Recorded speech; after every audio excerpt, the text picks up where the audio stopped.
y dos, y dos, una, y dos, una, y dos. Hello and welcome to Cortes NYC Livestream, the podcast. This show broadcasts out of New York City. We are your hosts, Cortes NYC. And Carla de Puerto Rico. And on the show, we talk about art, creativity, city life from a Latino perspective. I'm a visual artist. And I'm a singer. And this is episode 62. As always, you can find us on iTunes, Stitcher, Podbean, and Spotify, and also on social media on Facebook, Instagram, Twitter, and Tumblr.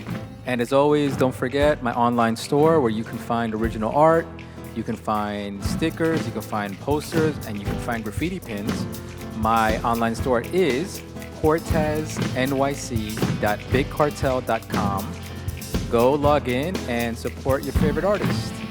And Carla, let's get on with the show. Yes, let's go.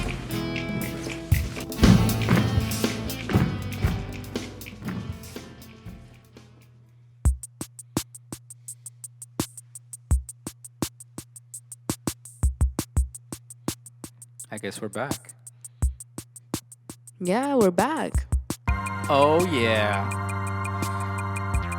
All right, so for this episode, I decided we're going to go back to some creative talk because it's been a while since we had a good art talk. That's nice. Right? How long has it been since we had a good art talk? Couple of episodes. That you're going to give me some time, More some than 6. years. Yeah. So some of you listeners, some of you guys might be new to this podcast. Maybe you just found us. Maybe you just logged into this one and were like, what? Who are these people? We are an art podcast. We talk about all kinds of creative things and also cultural things. But if you would have heard our early episodes, episode 2, 3, 4, 5, like that, you would have heard more of, just kind of like brainstorming conversations about art and creativity in general. Yeah, some educational and also tips on how to go over your art and maybe your creative side. So I think a little bit of that. I think it's good. I think it's a good idea to go back to that. We haven't done that in a while.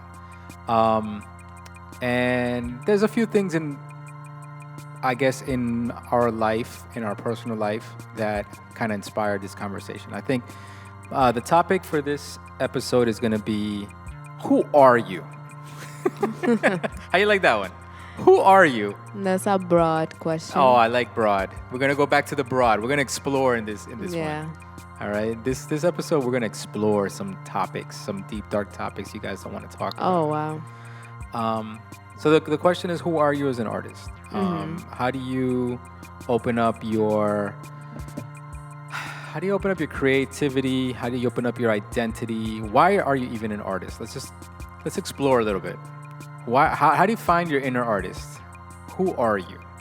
It's very broad, very abstract. Let's start with some points. I have some bullet points here. Oh, sounds good. This is perfect for the new year. Yeah. Revisit who you are. Yeah. It's new year, new you, right? Mm-hmm. All right. So let's talk about this. A few bullet points, right? You want to dig deep to find out who you are as an artist. You want to dig deep into your passions. I don't mean dig deep into like, oh, I like drawing cartoons, or I like drawing this, or I like to design that. Mm-hmm. But what's your passion? I think nowadays it's really hard to nail that down because there's so much stuff going on. Yeah. Right? There's so many things happening. It's really hard, but at the same time, it's very promoted that it can be possible. Because you get pitch. It's an iMac sales pitch, right? It's an Apple sales pitch. Not only that, but with social media, there's so many people that supposedly, let's say, beauty is their passion. Right. And they become beauty gurus. Yep. And they have a social media following of 1 million people following them, and their message is, this is my passion and this is what I love, so that's why I'm doing it. Yeah. And it's not the same for everybody, and not necessarily your passion is something that maybe you can live, you can make a living of. Yeah, no, I got what you're saying. Yeah. Yeah, no, I agree with you 100%. I think people used passion the same way that they use a hashtag, Yeah. right? Like, oh, this Very is my lightly. life. This is my ambition forever. This is what I, Right. and then you in your personal life, it becomes hard to identify what's a real passion and what's a passing phase. Yeah. Right? For some of us, it's a phase. Yeah, it's true. We get into something for a minute and it's a phase, and then in And 2 then- weeks you're done. Yeah. Right?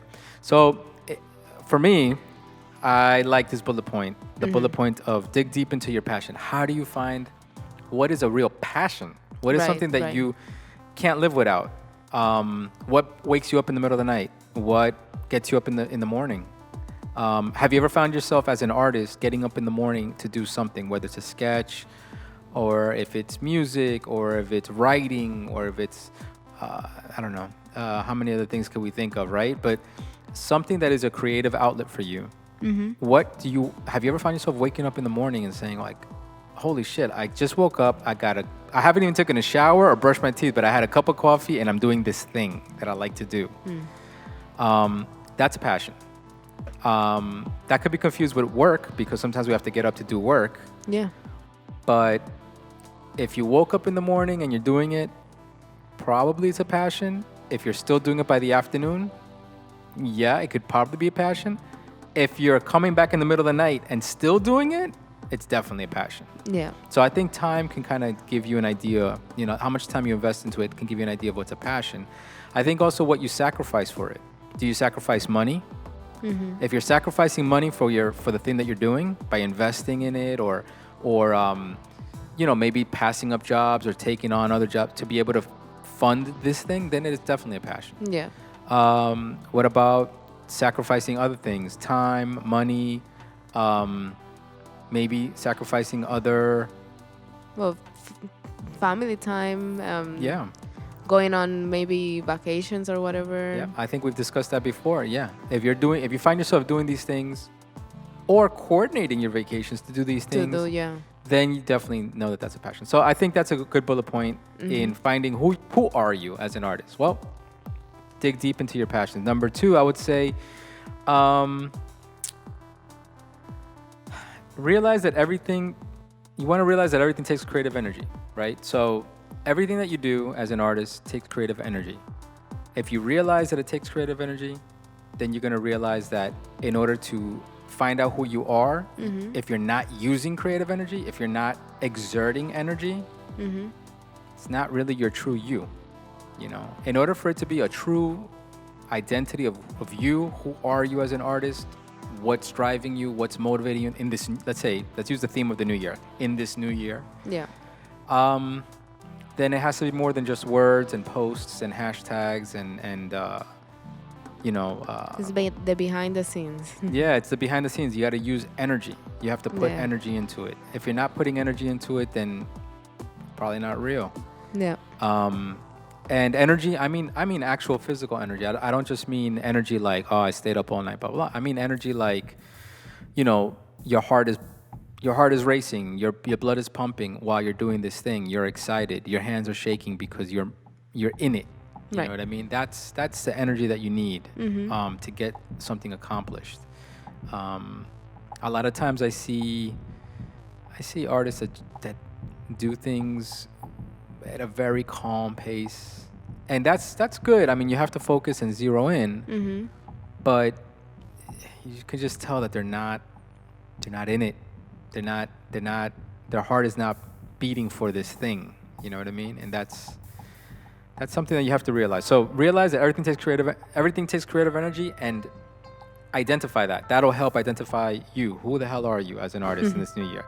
Are you using energy? If you're not, maybe it's not really you. How about this other point? Yeah. Identify who you are. Well, do you think that you're put on this earth to create? That's a question. This is a philosophical. It's all philosophical this episode, guys. So buckle up. But do you think that? I mean, if I ask you that question, are you put on this earth to create? Can you answer it clearly? Or is it something that you have to kind of hesitate and be like, whoa, why am I put on this earth? Whoa, it's too deep.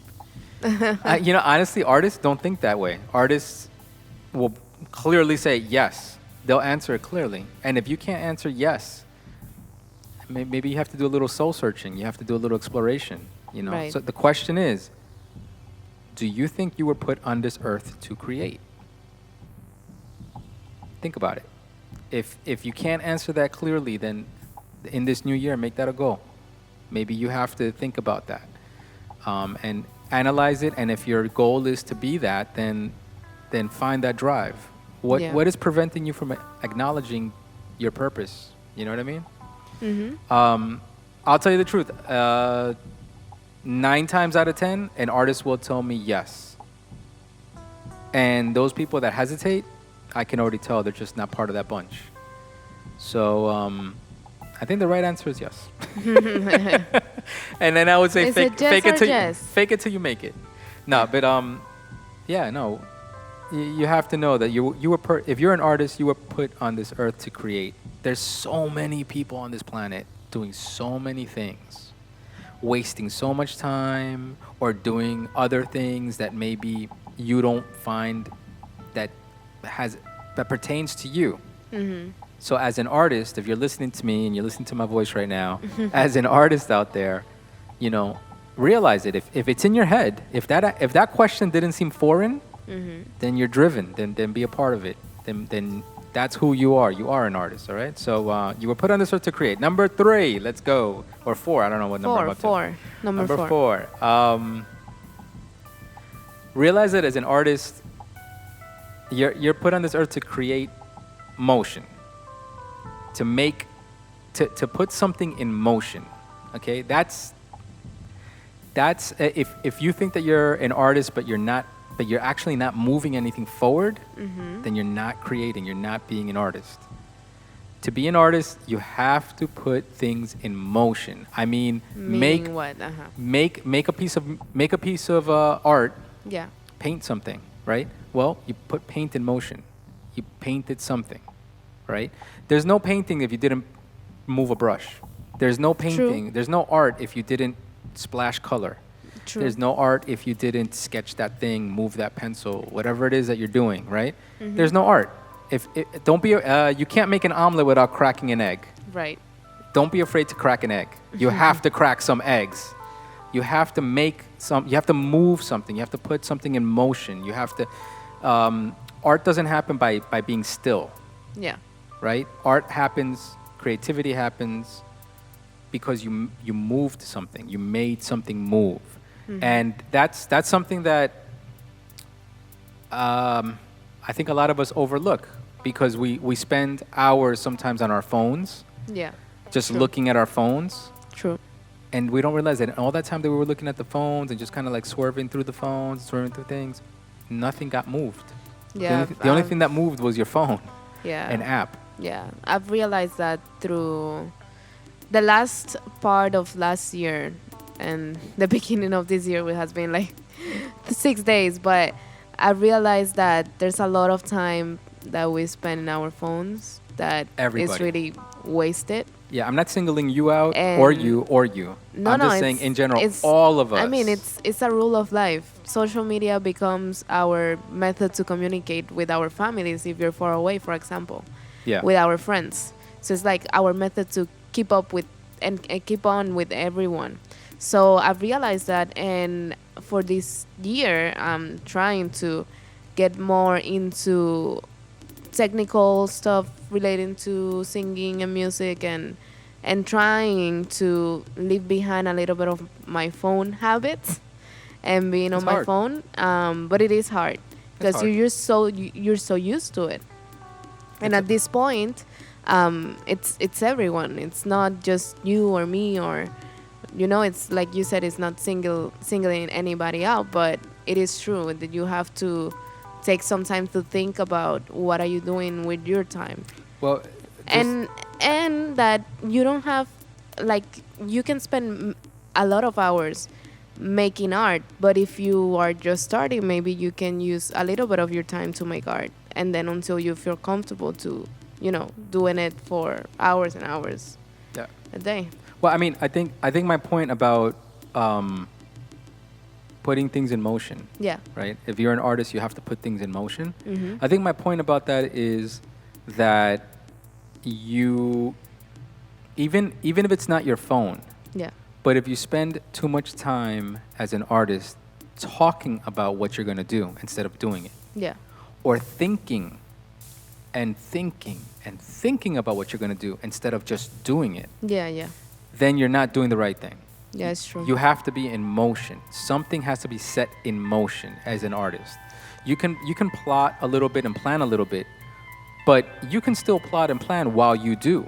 True. So as you're doing, you can intuitively begin to think and continue to move as you're moving along your art, whatever it is, music, writing, visual arts, whatever it is. As you're doing your art, you should be also plotting and moving your mind, right? So all that time that you spent thinking should not be spent thinking, staying still motionless. Mm-hmm. All that time thinking or whatever you were doing that kind of kept you still, you should be doing that while you're doing the art, putting Right. things in motion. So I think that, I know it's very abstract. I'm sorry, guys. This is a very abstract episode, but that's that point. Is just an artist puts things in motion. An artist creates motion. Mm-hmm. Another point that I liked was this is something that is kind of overlooked because we see it as, I don't know why we see it this way, but let's put this out there. All right. Artists create environments. And I think this is overlooked because we look at it like, well, artist makes music, or an artist makes, paintings, visual art. An artist makes sculpture, or an artist does writing, he makes books. But you don't realize that artists create environments, because in order to do those projects, you have to create an environment that allows you to create those projects. True. Because you cannot create those projects in the middle of the subway. Yeah. Or yeah, you cannot create those projects in the middle of your job, let's say. Yeah. For some of you listening to us might be living maybe with parents, you might be living with siblings, you might be living with other people. Mm-hmm. And in those environments, it might be difficult to create. Yeah. So what artists do from a very young age is they create environments of creativity. And that's another thing of identifying. When I ask you, the first question that I asked was, who are you? Mm-hmm. Well, are you a person that creates environments? I'll use a very obvious one for graffiti, right? We're all graffiti artists here, right? Yeah, yeah, for sure. So for graffiti artists create environments. They create places to make graffiti. Yeah, That's a very obvious way of showing this example. true. Graffiti artists will find a wall, find a space, a location to be able to make the graffiti happen, right? And that in itself shows that you're an artist, if you're ambitious enough to find that. Mm-hmm. And not only do you create environments for you to create, but now that you created that environment for creativity, you invite others to use that environment. And that is the answer to who are you? What are you as an artist? You know what I mean? The same thing if you're building your studio. You're building your own little cocoon, let's say artistic cocoon where you can create, right? Yeah, Well, you want to share that with people. You know what I mean? You create this environment that helps you to zone in, and the key word is zoning in. Make a zone, a creative zone. mm-hmm. When you are an artist, you create environments that allow you to create and zone into your creativity and tap into that mentality, and then you invite others to use that environment as well. And that whole process right there is a big answer to the question, who are you? When I started this whole thing, who are you in the new year? So if you are not, and I repeat, if you are not creating environments for yourself to be creative, Mm-hmm. a creative environment, if you're not doing this, look at it for this new year. You might be missing that. And it's a small thing. It doesn't mean that you have to start constructing walls or building things and all that. It can just be a space that you create for solitude if you need it, or noise if you need it, or maybe, hustle and bustle if you need that. Right. Whatever it is that makes you feel like that's a creative zone, Mm-hmm. you need to take time to create that zone, that place, that environment. It could just be a desk, or it could be an entire room, Yeah. or it could be, like I said, with graffiti, it could be an entire space. Yeah. You know what I mean? But that whole thing is important. Also, musicians do this all the time. They create spaces for themselves. Yeah. Sculptors have to create spaces for themselves to create sculpture. There's no way. You know what I mean? But I think we take it for granted that some of you guys that might be working from home, you know, Yeah. maybe your living room, just like this living room here, ends up becoming a freaking studio space. Exactly. Well, the process of creating that thing, Yeah. of creating that studio space, is art in itself, and it shows your artistic ability even before you created something. That's what I heard on another podcast. They were talking about something similar. And the guy was saying that he needed his space to get things done. And he will have his own room where when he goes there, he only get things done. So he sit down and he, let's say, practice or writing or whatever he needs to do. But on that space, it's only to get things done. Yeah. I think we overlook that, and it's a shame because, like, I remember my father once told me. My father was an architect, and you know that was his career, and I remember kind of feeling like, well, architecture is a little boring. Really, architect? Like, you design buildings? Like, who cares? But I remember him describing it to me one time as that he thought it was interesting. The interesting thing that he thought about architecture was that he's creating spaces that people occupy. And that's the way he saw it. He saw it as like he's making office spaces for people to work in. Yeah. And he's making it with them in mind. He's designing a space. Yeah. That's his art. Yeah. Is to design the space that people will use. And then he'll think about how they'll use it, and he'll think about how to make it the best that they can, so that the flow of movement within the space benefits the people that use the space, right? Everything from placing the windows, placing the desks, placing the elevators, the stairs, the bathrooms, the kitchens. Where you place everything allows you to function. That's why sometimes when you walk into a certain space, you feel more creative than others. And it has to do with that. It has to do with a subconscious thing. Yeah. But yeah, okay. So that's enough about that. Create environments. Artists create stimulating environments. And then quickly, the other points. We learn to create by creating. That's another nice little bullet point that I found on unleashing your creativity. Is acknowledge that you learn to create only by creating. If you're not creating, you're never gonna learn to create. Now, it's weird. It's a little bit like what came first, the chicken or the egg, right? Like what is the first thing? Is it creating, or is it learning to create, and then you can create? It's a weird thing, but that's the way it is. It's kind of like if you think about maybe that point is this: if you think about starting to create, you're never gonna start to create. You create, and that teaches you to create. So you have to first create. It's weird. It is weird. You have to let go. It's a little bit of faith. Yeah. That's why this is this episode is the trippy episode. But you have to just create. You have to let go of your plans. Start creating, and as you start creating, you will learn to create. You will learn what more do you have to make. It sparks that. So it goes back into the thing about motion. It goes back into the thing about doing and not thinking too much. It's all about doing. Doing it. If you don't do it, you're never going to learn what do you have to do next. So we learn to create by creating. By doing.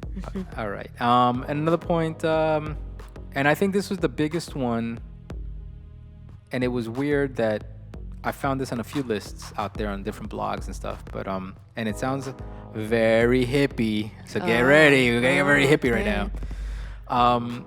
But fall, and this is gonna be weird for some people, but fall in love with your creative self. It sounds a little soft, right? It sounds a little romantic. Self-love is Self-love. important. But it's not just self-love. It's not love everything about you. Fall in love with your creative self.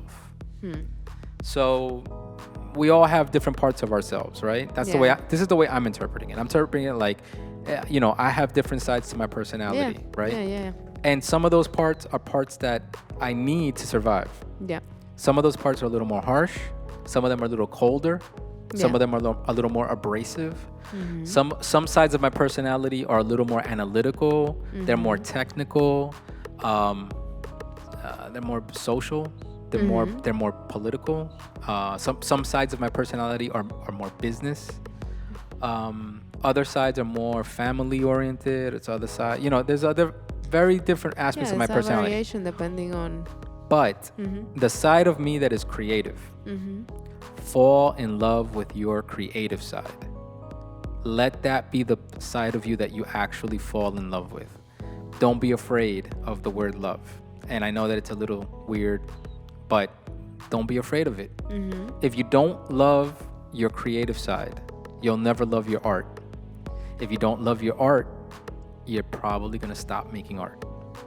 And if you see somebody who's a career artist, myself, I'm throwing myself in that bunch, but if you see somebody who's been making art for years and years and years, and they've been making this art for a whole lifetime, I mean, we're talking about bald, white beards, people who've been painting or making art or anything for years and years and years, I guarantee you that they won't tell you up front, but if you talk to them, you get to know them, you're gonna find out that they actually do love their art and they love the creative side of their personality.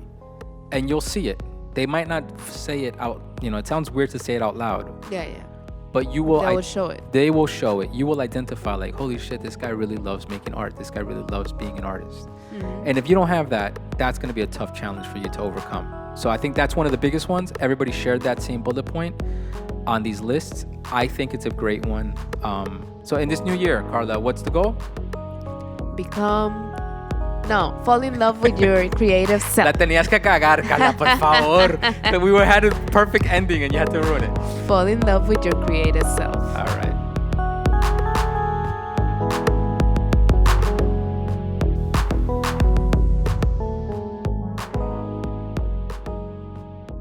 Si no estás haciendo todo igual, no tiene ningún color el paso que hace. Separa menos tiempo. 1, 2, 3, 4, 5, 6, 7, 8, 9 y 10. 2. Oh yeah, culture talk, Carla. Culture talk. What do we got for this culture talk? So for this culture talk, I wanted to discuss a movie that was showing on Netflix. I think it's still showing on Netflix. And it's a Mexican collaboration between Mexico and United States, and it's called Roma. And this movie, I saw a lot of reviews and a lot of people talking about it because of the actress and almost the whole cast.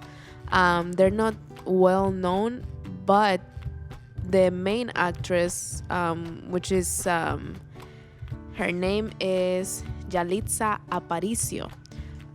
She looks very indigenous, and to do this type of movies, sometimes they'll use maybe a little bit of more light-skinned people or Mexicans that are maybe with a little bit more fame. Or a little more European. More say. European. Like European features, European body type. Yeah, because it doesn't all that. have to be necessarily light-skinned. But Yalitza, she has no experience acting before, and she was chosen for this role. So it was really exciting to see her in this movie. And the movie is called Roma, like I said. On Netflix. It's on Netflix, and I'm going to give you a little bit of information about it. Please do. Roma is a 2018 drama film written and directed by Alfonso Cuarón, who also produced, co-edited, and shot the film. Alfonso Cuarón is also the director for Gravity. Oh, really? Yes. Oh, I didn't know that. So, more information about Roma. That was just a fun fact. Roma You got fun facts. is a co-production, like I said, of Mexico and United States, and it stars Yalitza Aparicio, Marina de Tavira, Marco Graf, Daniela Damesa, Enoch Laeño, and Daniel Valtierra. It is set in 1970 and 1971. The film is a semi-autobiographical take on Cuarón's upbringing, on Cuarón's upbringing in Mexico City, and follows the life of a living housekeeper to a middle-class family. The title Roma refers to the Colonia Roma, a neighborhood in Mexico City. This movie actually premiered at the 75th Venice International Film Festival in August, where it won a Golden Lion, and then it had a limited theatrical run in November 21st. And then after that was when it was featured on Netflix, and now it's streaming on Netflix. I can't believe that it got so much, awards and all that. Yeah, like it's definitely an indie film. I'm surprised mostly because it's on Netflix that it got so much attention. But it's a slow. I don't want to jump your review. No, we can start with the review now. I'll give you my first impressions is I could tell it was an indie movie and I could tell what it was going to be. Yeah. Just from the advertising of it. Yeah. But I didn't expect it to be so slow as it was. Yeah, me neither. But it was artsy. It was well done. It had interesting. The cinematography was really good. Yeah, the pacing was just very slow. Well, let me give you just a little bit preview about the movie. And it's all in black and white. And it's So the movie basically follows the life of a housekeeper. Like I said, a housekeeper in to a middle class family in Mexico. And what it does is that it follows her relationship with her sister and her love relationship, and also follows the love relationship of the wife of the family with her husband, because they're not in a good place. And then through the movie, things happen. The housekeeper is pregnant, but she also has to keep working and taking care of other children. And other things happen. We can talk about it a little bit later. But throughout the movie, the whole movie is black and white. But I think that's not the problem. The problem is that there's no sound. Oh, yeah, that's true. From the beginning of the movie, there's no sound, and the only... No dialogue either. No dialogue, because what they do is Forgot about that. Yeah, the movie uses is in Spanish. The characters speak in Spanish, in Mixtec, which is like an indigenous language, and in English. There's 3 languages used in the movie. And then what happened since the beginning of the movie is that nobody's talking. Everything is like environmental sounds. Yeah. But those sounds are very, very low. And then when the director wants to tell you something, like it wants to wake you up because something is gonna happen, then is when the loud sounds come in. Yeah, I have to confess, I did fall asleep on some parts. I fall asleep in a little part, but mostly I was paying attention throughout the movie.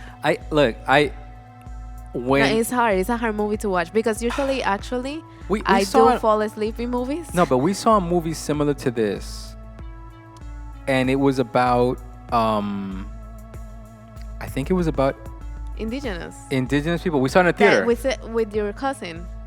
I was going to talk about that movie. Yeah, there with was my cousin. That one was bad. It wasn't bad, but it was so much indie. But that one kept my attention more than this one. Oh, really? I think it's because of the environments. Maybe.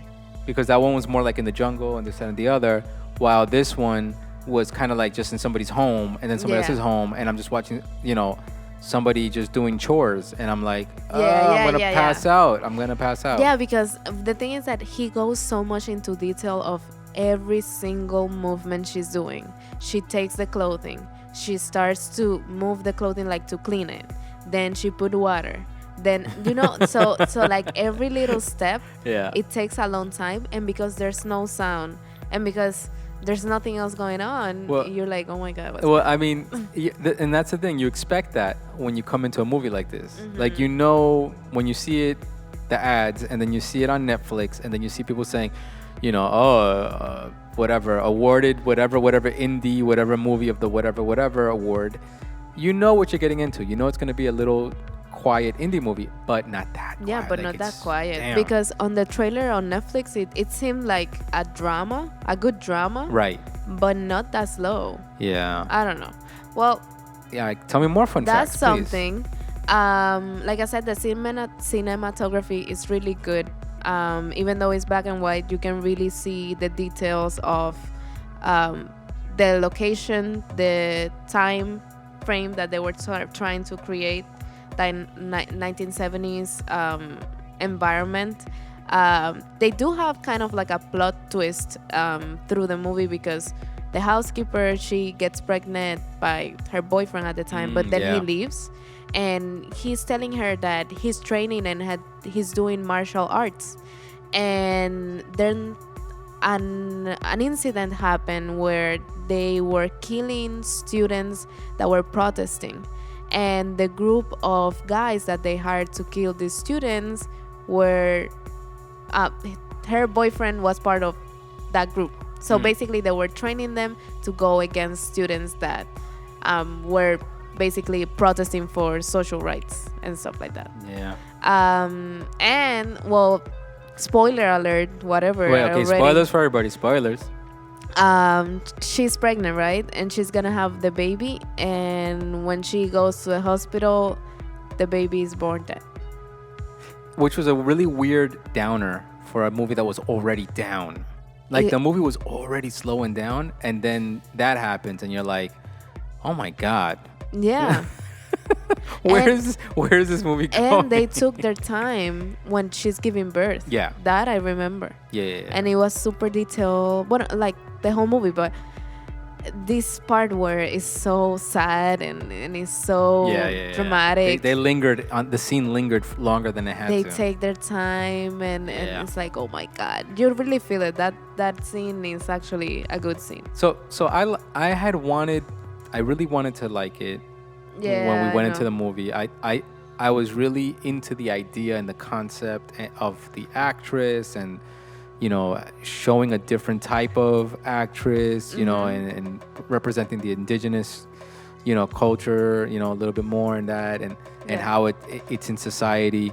But I mean, yeah, man, there was no way for me to get past the pace of the movie. It was a pace more than anything.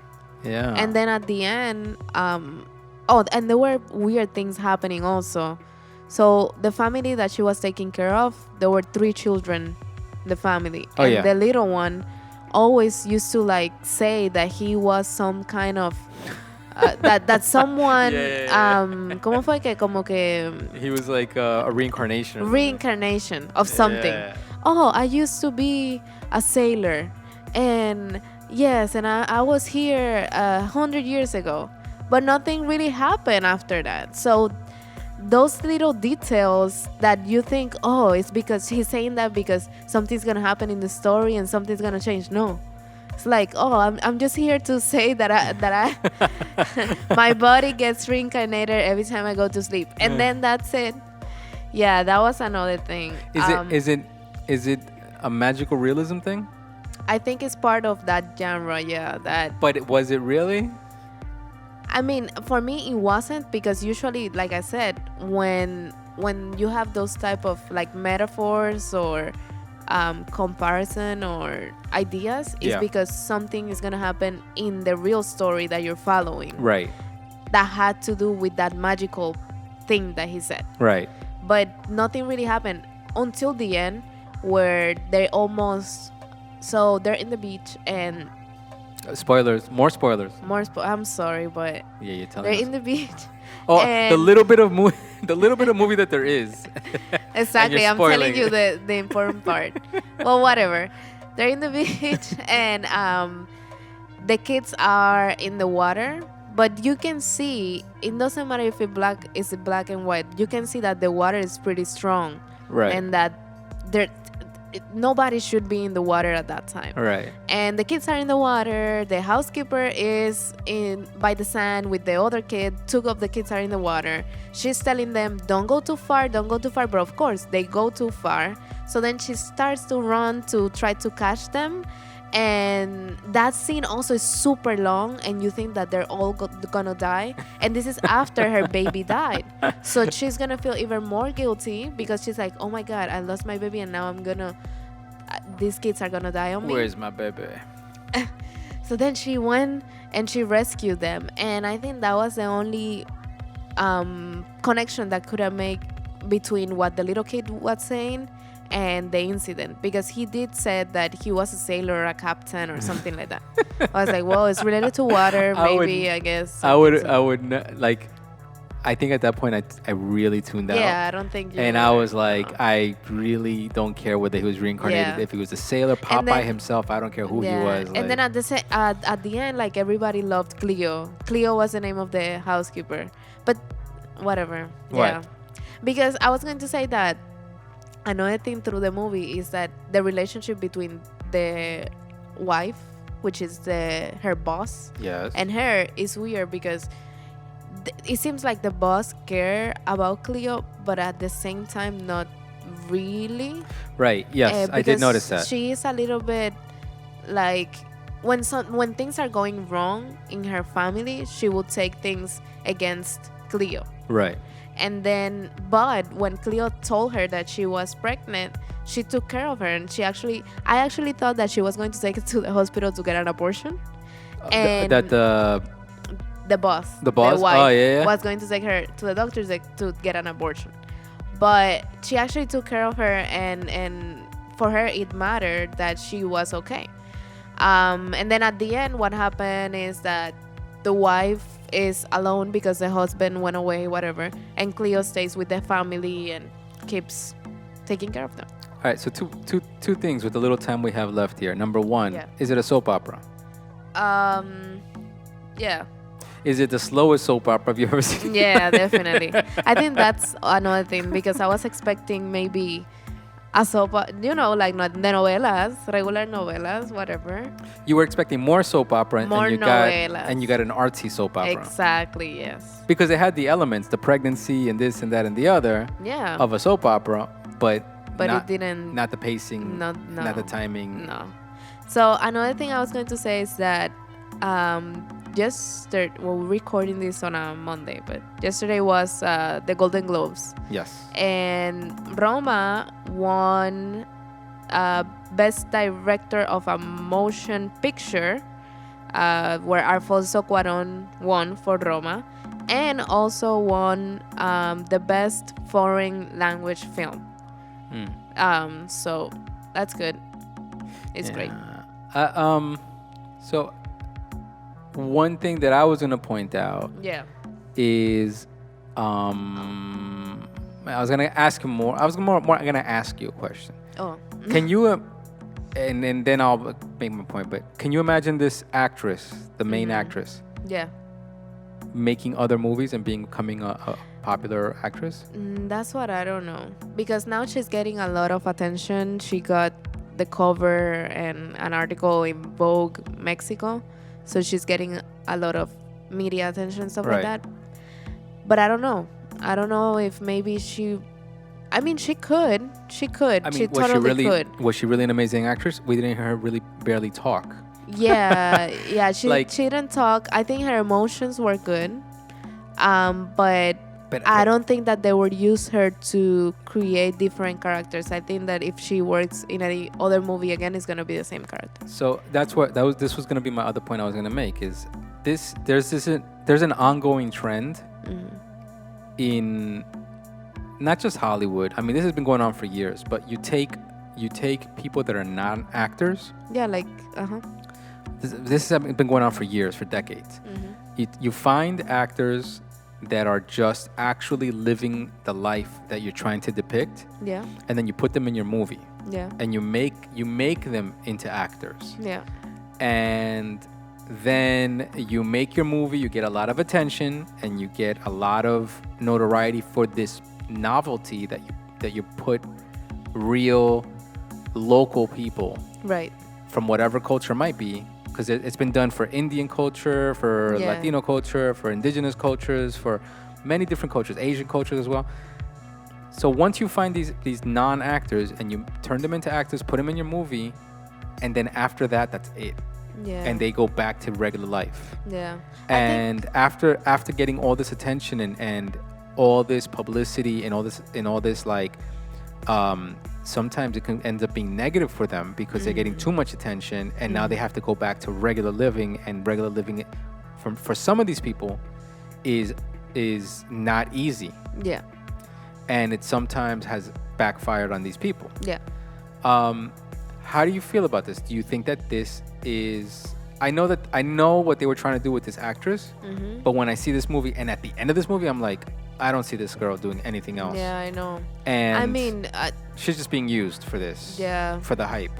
I mean, I totally understand your point, but at the same time, I don't know what to think about it. I do think that maybe she will not have any other roles after this, but maybe it can become a thing of that representation matters, and maybe more actresses that look like her, that they're actually actress, right? They can be portrayed in movies. Well, I wish her the best. I hope it's a positive ending. Yeah. I hope somebody finally breaks out of the old mold. Let's see.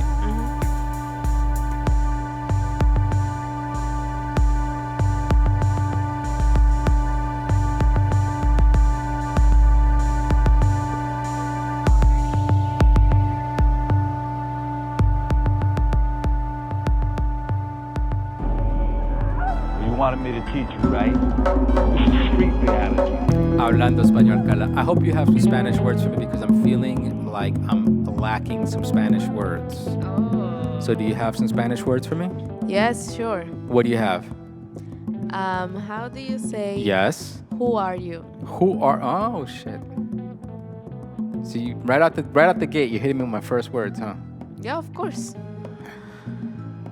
Who am I? Quién eres? Yes. Quién eres? All right. Yes. Got it. How do you say? Yes. Creative routine. So are you gonna hit me with multiple word now? Multiple word Well, phrases? I guess we're gonna have to step it up because Okay. So what is it again? creative routine. Creative routine. I'm guessing would be Rutina, creativa. That is right. Ah, look at me. So Spanish. How do you say? Yes. Creative self. Creative self. It's a little more difficult, and I bet you don't even know. Creative self could be like I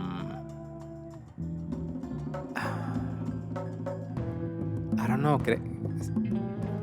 Sí mismo. Sí mismo is yourself, right? Yeah. Creativo. How would you say it? I really don't know. I'm lost in that. Well, I was going to say like ser creativo, but it's not that. Ser creativo is like be It's creative. more like tu yo creativo, because usually in Spanish when they're talking about your different personalities Yeah. or different types of you, is they use yo. So tu yo creativo, tu yo social, tu yo. yo. Exactly. Tu Your yo creativo. Yourself. Tu yo. Yourself, your creative self. I'm trusting you that that's correct and that That it's is not. correct. Okay. All right. Okay. What else you got, Carla? How do you say Yes. sailor? Sailor. That's a tough one. Because my brain immediately thought pirata, which is pirate, but that's not what a sailor is. Sailor is like Popeye. Popeye the Sailor Man is. Popeye el marino. Marino? Almost there. Marino. Marinero. El marinero, damn. Almost there. What's marino? Well, Not that. I think it might mean almost the same thing because I remember that song, Popeye el Marino. Decía Popeye el Marino, soy. in Really? Spanish. Marinero, but Marinero sounds correct. Yeah, it's marinero. But I think marino is something that had to do with the sea. Yeah. Like Oh, Marino? yes. yeah. Marino is like marine, but Yeah. as in marine life. Yeah. Vida Marina.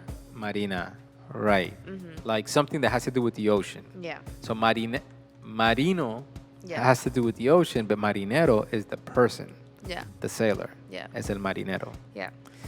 All right, got you. Thank you for clarifying that. Now I How feel do you alive. say Yes. motion? Motion. Motion is. I think we have said this before. Yeah, I think so too. Not moción. Movimiento. Yes, movimiento. Movimiento. Mo- Movimiento. Movimiento is motion. Mhm. All right, guys, give me another word. How do you Yes. say? And this should be my last one. Okay. How do you say? Yes. Martial arts.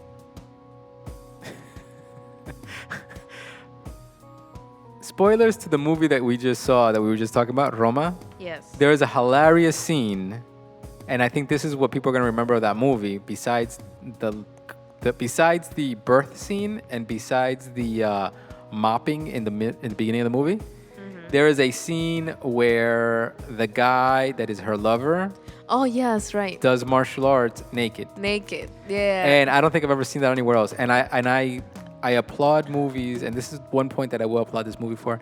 I always applaud movies for creating visuals. When a movie creates a visual that you've never seen before and that is now stuck in your head because that's it, like you never saw this except for in this movie, you got to give credit to the directors and the cinematographers. And in that case, I don't think I've ever seen somebody take a shower curtain yeah. butt naked with his freaking thing dangling everywhere and start doing martial arts routines in front of the girl. Mm-hmm. And it's like, oh my god, so sexy.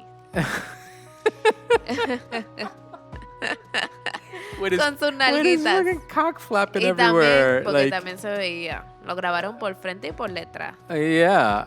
I think that was hilarious. That scene alone is I guess embedded in my head. I don't know. Yeah. Well, how do you say martial arts? Martial arts would be arte marcial or Yeah.